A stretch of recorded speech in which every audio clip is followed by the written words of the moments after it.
Чтобы расслабиться и избавиться от стресса, японцы придумали новую терапию. Она называется отономаки, что в переводе означает «пеленание взрослых». Человека заворачивают в простыню, буквально как младенца. Смысл способа заключается в том, чтобы пациент почувствовал себя как в утробе матери. Поклонники новой терапии уверяют, это снимает стресс, расслабляет мышцы и суставы, что особенно актуально для женщин в послеродовой период.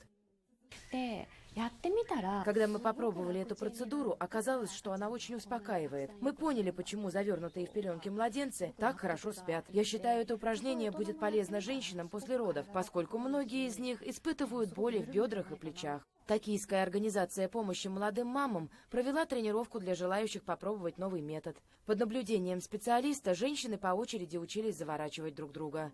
Чтобы правильно выполнить процедуру, нужно лечь на спину в позе младенца.